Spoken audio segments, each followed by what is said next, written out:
Hello, welcome everyone. Good morning or good afternoon, depending upon where you're watching this from. My name is Brittany Raposa. I am the education coordinator here at LawTutors, and I'm also a professor at a law school, and I teach in the academic success department there. So today's free webinar is about how to effectively outline in law school. So it's definitely something that a lot of especially first year law students struggle with, especially when they're like just starting out. What's an outline? What do I put in it? Is there a right way to write an outline? Is there not a right way to write an outline? And so this webinar is supposed to be the how-to guide to approach outlining and figuring all of that out. So we'll talk about today common outlining mistakes, and that's from experience. So working with students on their outlines and also working with students prepping for exams, because your outline is designed or should be designed to really make you very successful and increase your chances of success on your final exams. And so although outlining is supposed to be this creation of a product that works best for you, there are more effective ways to do it than others. And in essence, it's supposed to help you prepare and answer your final exam. And so then we'll transition into effective outlining techniques, tips for outlining and what you should be thinking about when you're outlining. Then I'll show you some examples today of what you should do, what you should not do, and then I'll take any questions at the end. So let's jump into outlining and what is it. And so if you are here as a first year law student, you probably heard this term get thrown out a lot. If you're here as a second or third year law student trying to brush up on your skills, you probably know what it is, but are still struggling a little bit with how to make a really effective one that works for you. So we'll start generally, what is an outline? An outline is essentially an entire roadmap of your course. So whatever courses you're in, first year, second year, third year, an outline is designed to be a summary almost of that course, and in my opinion, an attack plan. So how should you attack an exam question in this particular course? So it synthesizes everything that you've learned in the class for that semester. So the laws that you've learned, the cases that you've read, the legal principles that you talked about, any policy discussion that came up in class. It's essentially a summary of all of that, and organized in a way that will best help you not only know the information and understand it, but also organized in a way to help you step by step attack an exam problem. And so one of the things outlines are designed to do is definitely to help you prepare for your exams. But in essence, an outline and creating an outline in the process of doing it also helps you, I think, understand the material better. And it allows you to sit back and kind of see the forest from or the trees in the forest, and understand all of the legal principles that you've learned. It's not really until you sit down and create an outline where you sit with the material, internalize it, and really can understand it better. So it not only helps you prepare for exams, but it just helps you become, I think, a better learner and a better understanding and have a better understanding of the material. And so one question that we get a lot of, in teaching in law schools is, do I even need to outline? Can I just use the canned one from a supplement? Or can I just use one from a student I know from last year who made an outline that's pretty good and they got a good grade in the course? And is an outline even important in the first place? And so that's a lot of questions that we get. And the short answer is you have to do what works best for you. So if using a past student's outline is going to be helpful for you, then you can definitely use it, but you have to make it your own. And we'll talk about that a little bit throughout this webinar. But The purpose of an outline is really to help the student spend time studying the material, putting it together in a way that's comprehensible to them, organizational wise, and it helps you reinforce the material. So to answer just the broad question of, is an outline important? It is. And it's necessary, I think, to succeeding on exams. And so you definitely need an outline in one way or another. So creating it and studying it thoroughly, that helps you understand the law, and it helps you understand how the different areas of what you studied in that semester fit together. You also can use a prior student's outline, but you should be going through it as you go through the course, adding, editing, anything that you see or you deem fit. And so that's really important. You need to make that prior outline your own, not just use it blindly and study it at the end of the semester, because then you're losing, I think, the importance of having an outline and going through that process. So I think that there are definitely top three mistakes of outlining. Either outlines are too case heavy, they're too long, or you do them too late. So too case heavy, too long, or too late. So what do I mean when I say too late? Like, let's start there. A lot of times a mistake that students make is that they wait until the end of the semester, around Thanksgiving or after Thanksgiving, to put their outline together. So essentially, for a few classes, you are now synthesizing and getting your whole entire semester together for a multitude of classes. And that becomes really ineffective because you're rushing at the end. You didn't take time to internalize the material as you learned it. It's just essentially you cramming for an exam at the end and trying to put something together last minute. So it defeats the purpose of outlining. So when we analyze why students don't do that well in their first year of law school, or why they don't do that well in law school classes, one very high common correlation is they waited until the end of the semester to start preparing and to start reviewing material or to start outlining. So how do you combat that then, right? So you combat that by outlining as you go throughout the semester. So a really good thing to do is to always outline after a particular segment or section of your class. And so just for example, if you're in torts, and torts is just a good example to use, it's probably the class I'll just use to talk about as an example throughout this webinar. If you are in torts and you're in the realm of intentional torts, and you've just finished battery and assault, well, that's a really good time to then start your outline and outline battery and assault, right? So trying to outline either at the end of each week or at the end of every couple of weeks is a really good practice. And you can get yourself on a really good schedule by doing that. Like in 1 week, you can outline for torts and contracts, and then in the off week, you can outline for property and civil procedure, and then you can rotate them every couple of weeks. So that's a really good idea to do, and it's a good idea to do as you go, so that way you're always preparing for class. Your outline is always getting up to date what it should. So another mistake that students make commonly when they're outlining is that it's too long, meaning it's like the entire case briefs are pasted in there. There's notes about everything in there, nothing synthesized, and it comes out to being like 80, 85, 100 pages long.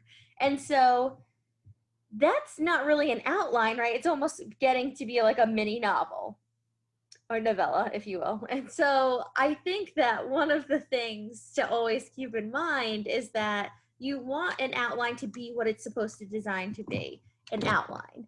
And it's supposed to be synthesized information, not information of everything that you've ever heard in the particular class. Because then what that ends up doing is that doesn't help you study for your final exams. You have so much information to sift through, and some's likely going to be relevant, and then some is irrelevant, and you're not even going to need to use it for an exam. So synthesizing the information is very important. Having a very bulky outline with just a tremendous amount of information that's unnecessary and difficult to follow is not going to be helpful. And today, this webinar will talk about what synthesis means and how you should approach it. Then finally, I think a really, really common mistake, especially in first year, is that the outlines are too case heavy. Meaning that the structure of your outline is just driven by case law, not legal principles and ideas. And I'll demonstrate what that looks like and what it should look like instead throughout this webinar. But for example, your outline shouldn't say battery at the top and then have just case 1, case 2, case 3, because that's not very helpful, right? You should have the rules for battery. What rules are you going to use to apply to an exam or on an exam? And then cases should just merely serve as illustrations of those rules being carried out.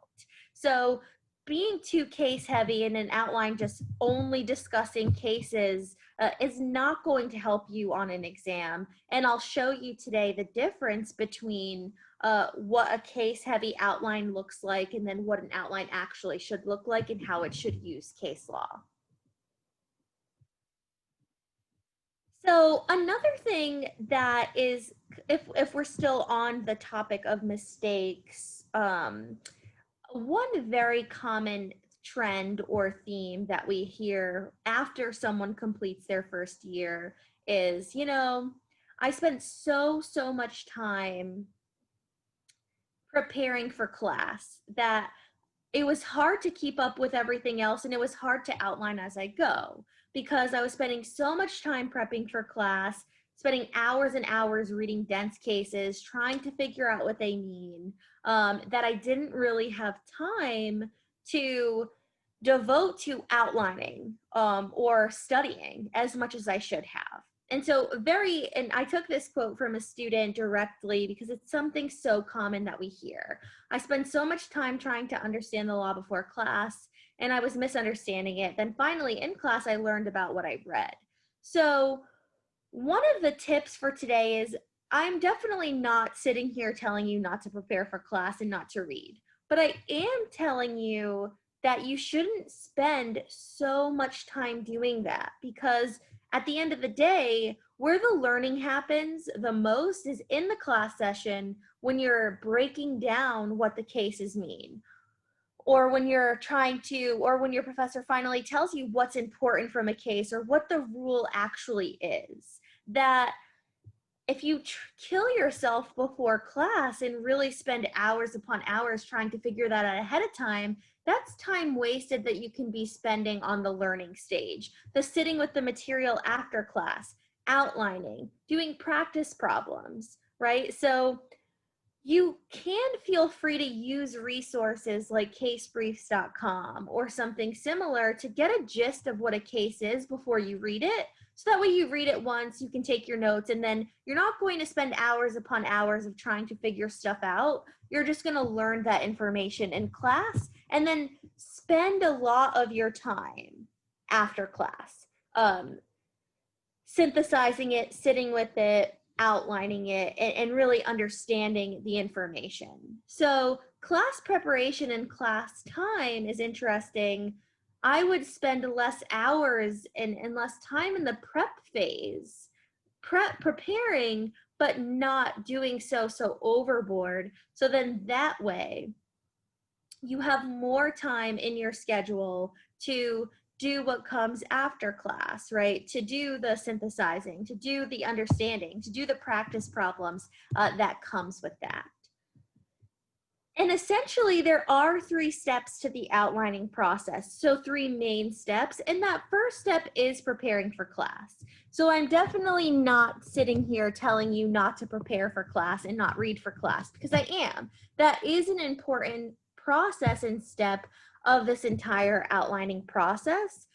But I think what is more effective is the class notes that you take, what you pull from class, and then of course what comes after, which is synthesizing your notes from class. So say, for example, you were going to attend a torts class on intentional torts and you had 5 cases to read on battery. So what I would do in an idealistic situation is look at what cases I have, look to see how long they are, maybe just read summaries of those cases online first. Go to casebriefs.com and maybe read the summaries of those cases, because that will already help you give you context to what you're looking for, right? Because a resource like casebriefs.com or a different supplement will tell you the significance of that case. So you know already what's going to be important, what you should really be paying attention to when you're reading the opinion. So for example, if you were reading a case on battery and you looked at casebriefs.com and it was really focused on intent, then you know then that case is going to focus on intent, and the notes that you take while reading that case should be what you're pulling out should be about intent and so forth. So you read the case, you give it a once through, you take some notes, and then you're done preparing because you know that you're going to learn a lot from the class session. You're going to learn what the professor thinks the significance of that case is, and you're going to learn what you should be pulling out from that case. Then you attend class, right? And then you're going to want to take notes from that class. And so a really common question is, how do I know what to write down? I find myself typing or trying to type or write down everything the professor is talking about. So you don't necessarily need to do that, right? So you want to pay attention to what your professor emphasizes. So if they write a rule on the board that you need to know, or if they talk about a rule that you need to know, you want to write that down. And then do you need to write down everything they're talking about from the case? No, right? No right to regurgitate the facts that your professor is reviewing because you've already read those and you likely already did that in a case brief. No need to just write down some of the procedural history of the case that your professor talks about because you've already read that, right? And you already know that. What you want to instead focus on writing down is anything about the rules that your professor talks about. So anything about why the rule is important, or any policy discussion that went into framing this particular rule that you're discussing in class and in this particular case. Or if your professor tells you like this case is really significant because, right, you want to be writing down the significance of these cases. If your professor gives you a hypothetical situation to consider based on a class, you might want to write that hypothetical down and what the answer is, or what your professor told you to think about, or how your professor told you to think about it in terms of answering it. That's definitely something you want to write down, right? So when you're having class and you're taking class notes, what you write down is everything that, one, your professor stresses. If your professor spends a lot of time on something, you know that's important. If your professor tells you why something is important, that reason why is going to be really important to write down. If your professor gives you any policies or policy discussion, why a rule came about, or a policy behind why a case was decided a certain way, that's going to be important to write down because you can incorporate policy in your outline and in turn then apply a policy discussion on your exam. Or finally, like I said, if your professor gives you a hypothetical or an example, you might want to write that down so that way every time your professor gives you a fact pattern that's new, you're getting insight into what your exam could possibly be like. So you want to write those down. You want to write down the thought process that your professor has for you regarding the hypothetical. If you went through a hypothetical in class, you want to write down the steps your professor talked through with you through that hypothetical, because those are going to be the same steps you need to include in your outline in order to answer a problem on a particular topic. So those are the things you really want to pay attention to when you are in class and taking notes. And then finally, a lot of what we're going to talk about today is this last piece, the synthesizing after class.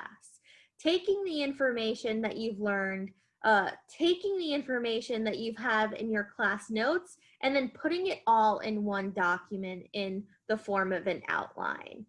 Naturally, after class, there are going to be things that you wrote down that are not important. You're not going to need them. And how do you know whether something's important or not? ask this main question, right? Do I need this information on an exam? Or in the alternative or similarly, will this information help me answer an exam question? If the answer to that is yes, then you definitely want to include it in your outline. But if the answer to it is no, then you won't, right? So you're using a lot of information. So you have case briefs, you have notes that you take while reading your case books, then you have your class notes. Then you might have any handouts or information that your professor gives you. So a lot of your case briefs, right, do not belong in your outline, because if we just think about this logically, will you ever need the procedural history of a case to answer an exam question? No. Will you need the holding of a case to answer an exam question? Yes, right? So that's already how we can see where you're parsing what you need to answer for an exam and what you don't need to answer for an exam. Synthesizing is also taking out repetition, right? So a lot of times you might have stuff in your notes from reading and the same stuff as in your class notes. So now it's time to synthesize it to avoid repetition, to have only everything that's in your outline that you need to answer a question that's clear and it's direct, and it's not so overburdening and overwhelming, and so the same stuff is not repeated over and over and over again. So condensing your notes, right? So doing it as you go is definitely going to be the most effective way to do this. If you wait until the end of the semester to condense everything you've learned in the semester, that is going to take a long, long time. So what you want to do is condense as you go. Organize the time you spend condensing notes, either if you find a way to end a subtopic, or if you pick out a particular day or time to condense each subject. So I kind of talked about this in the beginning of the webinar. Maybe after each topic you cover in class, you're going to condense your notes. So maybe you're going to do it after you finish intentional torts, or after you finish negligence. Or maybe you want to do it even more so specifically and say, you know what? No, I'm going to do it after each tort I cover. So I'm going to condense my notes after battery. I'm going to condense my notes after assault, and so forth. I think either way is effective, right? So if you want to do it by larger topics, so I'm going to do it after I finish intentional torts, and then I will do it after defenses. Or I'm going to do it after each tort itself, or each cause of action itself, right? If you're in civil procedure, you should likely start outlining after you finish personal jurisdiction, right? So you want to put personal jurisdiction together. And then you'll move on to subject matter jurisdiction, and then you'll condense your notes and work on your outline after subject matter jurisdiction. So that is one way how you can think about it. Another way you could do it is if you don't really care about a topic being done, but you just want to pick every Friday from 1 to 2, I'm going to condense my notes on Civ Pro. And then from 2 to 3, I'm going to condense my notes on torts, right? So that's just picking a particular time and day to work on it. I think that both can be very effective, but it's also really important to make sure that you outline and condense and review material after the topic is finished. So if you were outlining as you went at the end of each week, when you finish civil procedure, when you finish personal jurisdiction and civil procedure, for example, you still want to go back, look at it as a whole, see how it fits together, keep condensing it and making it for yourself. Why is this, or like, why do we say to do this as you go?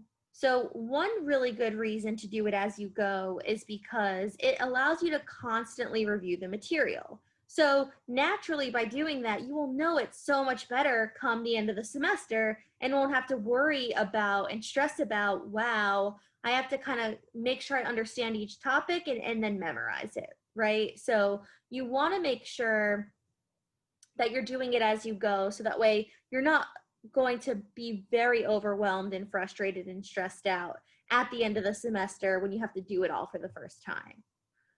Another reason, and a very big reason to do it as you go, is because half of the battle in law school is knowing the material, outlining it.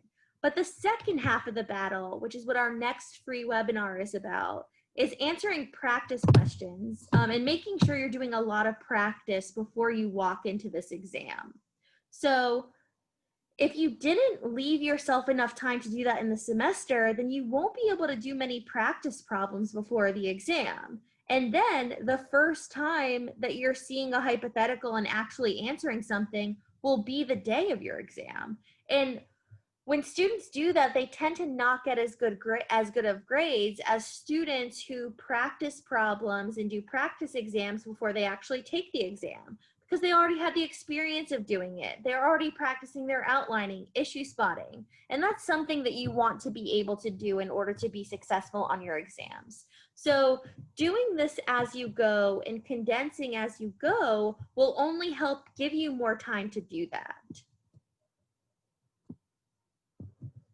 So now I'm going to talk about the effective stages of outlining and the outlining process in terms of what are the steps that you should be taking and what do those steps entail.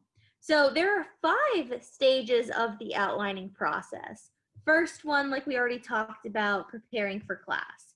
Take notes from the reading, brief your cases, and everything like that. Then you attend class. You take notes during your class lectures. Then, like we talked about, you synthesize your notes, try to make sense of them, delete repetitive information, and then step 4 or part 4, turn that into an outline. Structure your outline as you go. After you synthesize your notes, put it into a neat box of information. And then the final step, test your outline. Practice problems, right, to see if your outline is actually effective. It's really important because if you don't know whether your outline is effective or not, then you don't even know like what was the purpose of even creating it. So if you open up a practice problem and you use it and answer the practice problem in conjunction with your outline, and you find that your outline didn't help you answer that problem at all, then you likely need to tweak your outline. You need to tweak the structure of it to make sure that it's going to be very helpful for you in order to answer a problem.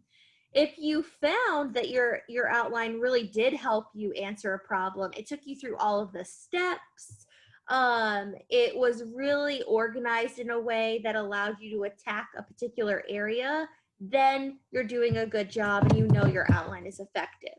But it's really important to test your outline after you've actually made it, or even a section of it. So then where does the outlining process start? The outline itself, because when you're ready to make your outline, you've got your synthesized notes now. So how do you change all of those notes into an outline? So it's a really good practice to create a framework, and you can do that by starting with your syllabus. Right? So your syllabus outlines for you a skeleton of every topic, large topic, and subtopic that you're going to cover in a particular class. So your outline should follow a very similar framework as your syllabus. Your professor structured the class for a reason, right? And structured it in the way that they did for a reason. So that reason you want to keep following. So using a syllabus is going to be really helpful in terms of how do I just figure out the bones of my outline? What should I talk about first? What should I talk about second? And so forth. There's a question in the Q&A right now that I see that asks, what if my professor doesn't have a syllabus? I've got classes where my professor doesn't have a syllabus that outlines the topics, just tells us pages in a book to read. So that's a really good question. And what you can do in the alternative, if your professor does not have a syllabus, is use the table of contents in your casebook. So look at the headings in the table of contents under the cases that you're supposed to be reading and pull out those headings and use that as a framework. So use the the contents of your table of contents in your casebook as a framework instead of a syllabus, because your syllabus lacks that information for you. One thing that really helps with using your syllabus as a framework, or your table of contents as a framework, is that it allows you to focus on topics rather than cases when you're structuring your outlines. So I told you in the beginning of this webinar that a big mistake students make is that it's so case heavy. The emphasis is so heavily on cases and not on topic or structure of rules, that the outline doesn't really help a student. So when you start with a syllabus, you're already starting organizing your thoughts by topic. We have intentional torts, then we have battery, then we have assault, then we have so forth, then we have negligence, and we have duty, breach, causation, damages. So it allows you already that process of structuring your outline by topic rather than by driving the structure with case law. So this is what I mean, right? So this would be what my syllabus looks like, or what my table of contents in my case books looks like. And this is where I'm going to start. We're starting with intentional torts. Then we're learning the general principles of what intent means. Then we're talking about battery, then assault, then false imprisonment, then intentional infliction of emotional distress. And that is kind of what it would look like when I'm starting. And then what do I need to do when I'm finally creating my outline? I'm taking my synthesized notes and I'm plugging in the rules and examples under each of these. So under general principles of intent, I'm going to have the definition of intent. And then I might have a couple of cases demonstrating or illustrating to me what that rule of intent means. Then under battery, I'm going to fill that in. I'm going to fill in what are the elements of battery. I'm going to list them out.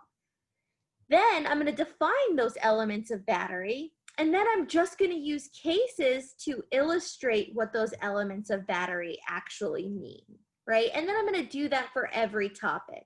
So I'm starting off with this skeleton, which I got from my syllabus or my table of contents. And then I'm going to input the rules. I'm going to input any important definitions, and then I'm just going to use cases as a demonstration for those rules. This is what you do not want to do, and this is what I see a lot of first-year law students doing, or sometimes even second-year and third-year law students. This is structuring your outline with cases and not by principle. So we have intentional contact as the first issue here. And then I just have Boasberg versus Putney, Garrett versus Daly, and White versus University of Idaho. And then I've got what these cases are about and what the court held under those cases. But it doesn't really help me, right? Because I don't really know now what is the definition for intentional contact. I don't know. So on an exam, what am I going to write then? Am I just going to write about Boasberg and Putney, Garrett versus Daly, and White? No, I need to structure it with rule. I need to have what the rule for that intentional piece is. And then I'm just going to use these cases as a demonstration or illustration of what those rules say. So if your outlines are starting to look like this, just a bunch of cases listed, that's what you don't want to do. Okay, so you want to edit that instead to just use the cases as illustrations, not as guiding forces and driving forces of your outline. And I'll show you what it should look like in a minute. So the next step is what I already started talking about, right? Under each of those headings, you want to incorporate content, which is not just cases, it's also rules. So any rules, any definitions of the rules, any analysis tips, how should you follow these rules? Any policy discussion or any policy pointers that your professor told you in a particular class. Any important things that your professor highlighted in a class that you want to add in. So the second step is filling in that content under each section that you are now filling in from your skeleton. So this is what an outline should look like. Notice that it's not driven by case law, right? It's not driven by case law at all. It's driven by rules. And why? It's because if I get a problem on an exam and the issue is battery, 4 cases listed in my outline is not really going to help me how to answer a problem on battery, right? The rules are going to help me instead. So I've got what a battery is. A defendant is liable to the plaintiff for battery when he causes a harmful or offensive contact with the person of another and acts with the intent to cause such contact or the apprehension of such contact. Perfect. Because if I get a question on battery, or if I'm answering an exam and the issue is battery, the first thing I need to say is what a battery is. Not a case, right? What a battery is should be the first thing in my rule statement. So that's the first thing in my outline. Then I'm defining those elements more. The first element is harmful or offensive contact. So what does it mean to have a harmful contact, or what does it mean to have an offensive contact? So I've got my definitions in there, so it's still very rule driven. A harmful contact is when an actor is subject to liability for another if he acts intending to cause harmful or offensive contact with the person of another or a third person, or an imminent apprehension of such a contact, and a harmful contact with the person of another directly or indirectly results. So when I'm analyzing a problem about battery, I'm also going to provide a rule on what it means for that contact to be harmful and what it means for it to be offensive, because that is exactly what I can apply on an exam, right? That is exactly what I'm going to use. So this is just another example of how you use case law, right? Notice that I don't have the word intent and then I just have cases listed. Instead, I have the rule for intent. What rule for intent am I going to need to use on a particular exam, right? That is what I need to drive my outline and structure my outline with. So I need to have the rule for intent right at the forefront. It's when a person has knowledge to a substantial certainty that harmful or offensive contact will result from a certain action, and a battery occurs if that action is taken, even if there is no intent to cause harm to another. Then I also have this snippet from class that my professor stressed in my casebook, and I quoted it in my outline. If the actor knows that the consequences are substantially certain to result from this act and still goes ahead, he is treated by the laws as if he had in fact desired to produce that result. So that's exactly the rule that I need to apply on an exam, because if I am analyzing battery, I need to analyze whether the person in the fact pattern knew or knew with substantial certainty that the harmful act would occur. So instead then of my outline now being driven by case law, I'm simply using cases as an illustration of that rule. And I used Vosberg versus Putney to do that and Garrett versus Daly to do that, both dealing with intent and that substantial certainty piece that the rule talked about. So all I put in a case then in my outline was the court's holding and the court's reasoning, because that could be very useful on an exam, right? Maybe a quick one sentence of the facts to help you remember what it is. So in Vosberg versus Putney, it's when the school boy kicked the friend in the shin in the classroom. So it helps you remember just the facts of that case. And then we know the holding was that the defendant was liable for the injury. And why were they liable for the injury? It's because the court reasoned that a wrongdoer is going to be liable for all injuries resulting directly from the act, whether they could or could not have been foreseen by him, and that gave us the eggshell plaintiff rule. So you're going to be liable for not only the injuries you intended, but also for the injuries that resulted from your wrongful act. So that's all I need from that case. The case gave me the eggshell plaintiff rule, and I know that if I get a similar instance, a fact pattern which an injury occurred and it was much more severe than anyone had intended for, I could use Vosberg versus Putney to do that. right? Similar with what I have for Garrett versus Daly here as an example. What's a quick reminder of the facts for me? Woman brought her 5-year-old nephew, Brian Daly, when she was injured in the fall that resulted from pulling a chair out from beneath her. So he went boop and she fell, right? So it's the chair case, if you want to call it that. So what does this case have to do with? The substantial certainty test. You should be substantially certain that when you pull a chair out from underneath someone while they're going to sit on it, they are going to get hurt. So you're substantially certain that the harmful result would occur, right? That is all I need. I do not need my case brief pasted into my outline. I don't need the facts of the case in detail. I don't need the procedural history. I just need what I could possibly use from that case on an exam.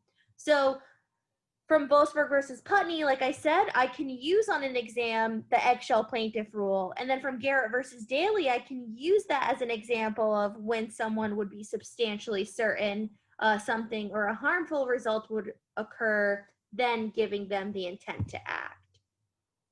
So again, the outline is structured in a way that's driven by rules and is only using case law as an illustration or as an example of those rules.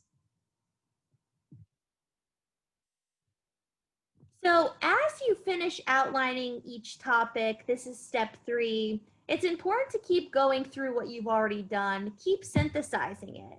Remove something that's wordy, remove repetitive information. You want to condense the language, make it as clear and direct for yourself as possible.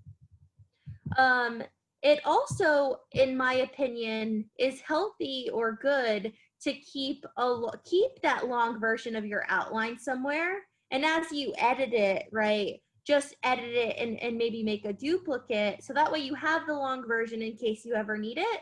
And then you still have this condensed to the point version as well. And then finally, sometimes it's really good to take your outline and make like 1 or 2 pages from it.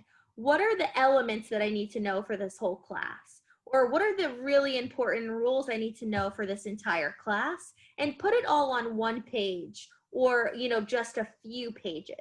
So I did this in law school. So I would make my outlines and then I would try to put everything on just a couple of pages or 1 page. So that way I would have my like memorization sheet. What's all of the just hard and fast rules I need to memorize without anything else in the outline? And just make sure that it's capturing the legal principles that you need to know, but it's doing so in a way that's just quick. It's almost like a refresher sheet. Let me refresh myself on everything and every topic that I need to know for torts and what the elements are. Or let me just refresh myself on what I need to know for personal jurisdiction. It's very bare bones and it's just kind of a list of things you need to know, but it can be very helpful again to just have a refresher page and to put everything in another way of a subject together for you. And so this is an example of a little snippet of what could be on that refresher page, right? So very quick. A battery, you need contact, intent, consent, and causation, right? Or no consent. So there needs to be a volitional act. You need to have intent to cause harm or offensive contact. The contact cannot be consensual, and the act actually and proximally caused the contact. Again, did the same thing for assault, did the same thing for negligence. Very quick. It's just refreshers for me. Because when I go back into my outline, volitional act, intent, causation, duty, breach, causation, my long outline is going to define that for me. This is just kind of little memory triggers for myself and a shortened version of what I need to know just to refresh my memory, to make sure I'm sharp on all of this stuff. You could pull out your 1 pager and say, okay, what are all the definitions of these things? Let me test myself on that. So there's a lot you can do with this 1 pager, and it also just helps you keep reviewing the material from your longer outline, keep condensing it, and it allows you to just know it a lot better. So finally, then I want to talk about some last minute tips. And remember, all of you, while you're here, if you have any questions, please put them in the Q&A, so that way we can get your questions answered for you if you have any. I see a couple in there, and I'm going to they actually relate to these tips. So someone asked in the Q&A, how long should my outline be? How do I know if my outline is too long? And that's definitely something we can talk about right now then in one of these other tips. So how long is too long? So that was a good question, right? You want to aim to get your outline around 30 pages, maybe 35, 40 tops, but anything past that is likely too lengthy. You're going to have way too much information than you need. So I would try to keep it around about 30, 35 pages. So you want to make sure it's rules focused. The cases are only used as examples or illustrations, right? So usually when we see an outline longer than that, it's because the student just dumps a bunch of information about the cases they read. Copy and paste long, confusing things from their casebook that they likely are never going to use on an exam. That gets put into the outline. So you want to make sure you're just using from the outline what you need in order to answer an exam question, like I said. So another person asked, how do I know if I'm outlining correctly? And I'll get to that too. So like I said in the beginning of this webinar, there's not necessarily a right way to outline or a wrong way to outline, only because your outline is it's very individualized. It's supposed to help you. So in order to help you, it needs to be in the way that you personally find most helpful. So if you find just a few pages of something really helpful, then that's what you should make. And so you know if you're doing it correctly, essentially, like I said in the beginning, by answering practice problems and using your outline to answer those problems. And if you're getting if your outline is not helping you, you're lost. You don't even know where to start in answering this problem. It's likely because your outline is not structured in a way that's most helpful to answering an exam question. So you always want to be mindful when you outline that it should be in the process and in the organizational structure of answering a question. So if I'm using a battery, for example, right, how you should answer a battery question is by answering each element in the order that you should. So you want to answer intent, act, causation, and you want to answer it in that order. So that way you analyze each of those elements for your professor. If your outline is not structured in that way where it clearly delineates each element for you, then that's not going to help you answer an exam problem, right? So how you structure your outline should drive the way that you need to answer a question on an exam.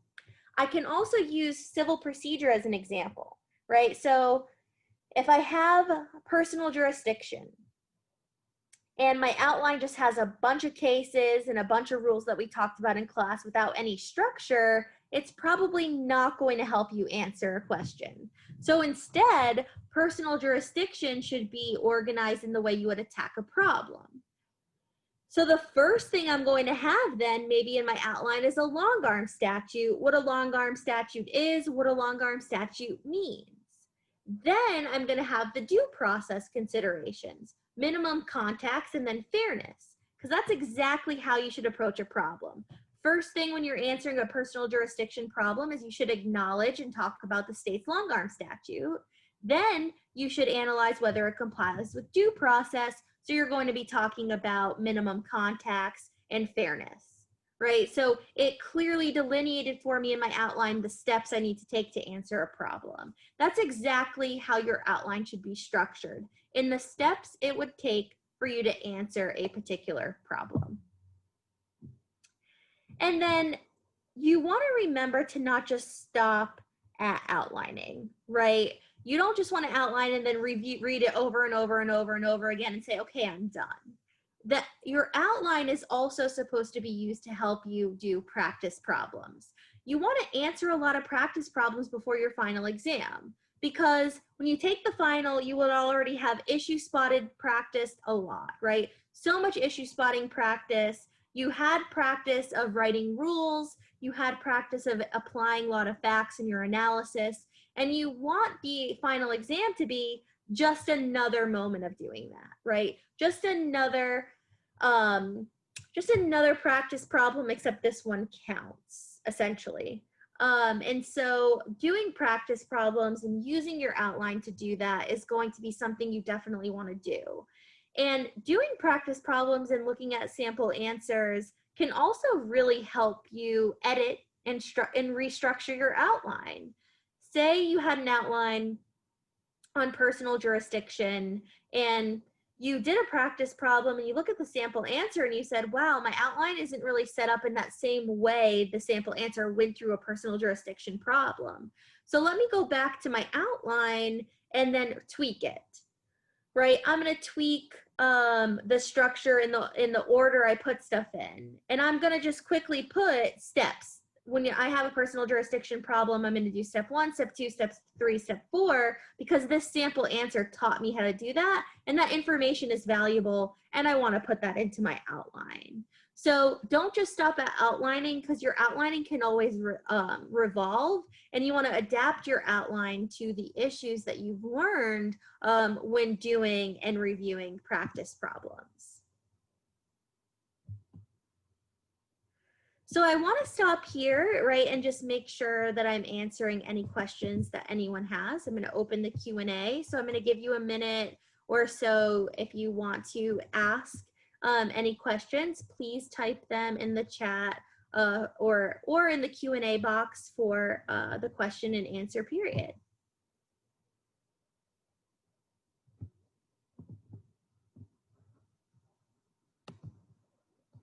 Okay, so when should I be finished with my outlines?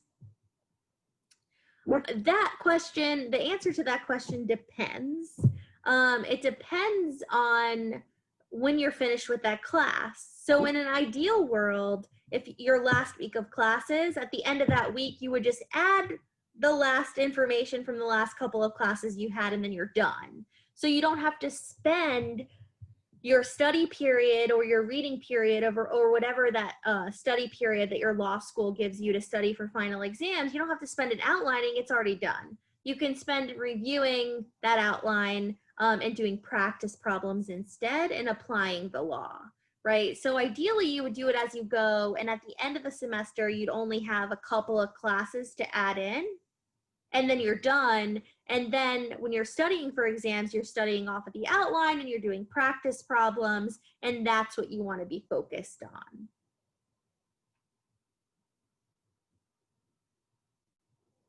So do you recommend putting every single case in your outline that we've discussed in class? We've talked about so many cases that it would make my outline really long.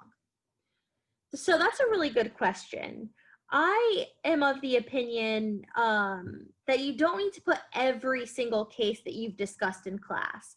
As you probably know from being in class, your professors sometimes like breeze through some of them, right? Where it's like, okay, like this case was just another example of so-and-so. The cases that you want to put in your outline are the ones that you spend a lot of time in class, that your professor really stressed the significance of these cases and that were pivotal cases. You also want to include the cases that are really good examples for you. Like say you struggled with something in personal jurisdiction and you struggled with minimum contacts, but this particular case really helped you understand it more. So that's a case you probably want to include in your outline then. So you only really need to include cases that your professor stresses. And then of course, cases that you found really helpful. So similar question, my professor doesn't really care about cases, they just care about rules. Do I need to include cases? So the answer to that is no, right? If you don't need to cite cases on an exam or use cases, then you definitely don't need to include them in your outline. You might want to include them as examples of rules if that helps you, right? Like if you are in torts and urine negligence in that case really helped you understand why someone had a duty, then you might want to use that reasoning of that decision to say this is why the person had a duty. So that way, because it helped you understand it.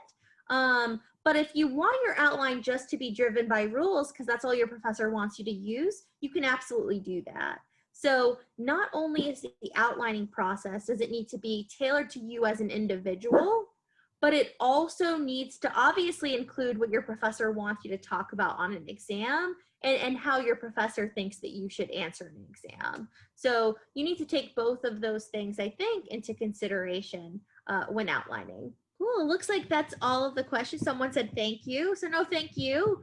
Thank you for coming, and this recording will be posted on our YouTube channel in case you ever, or any of you ever want to go back and look at it.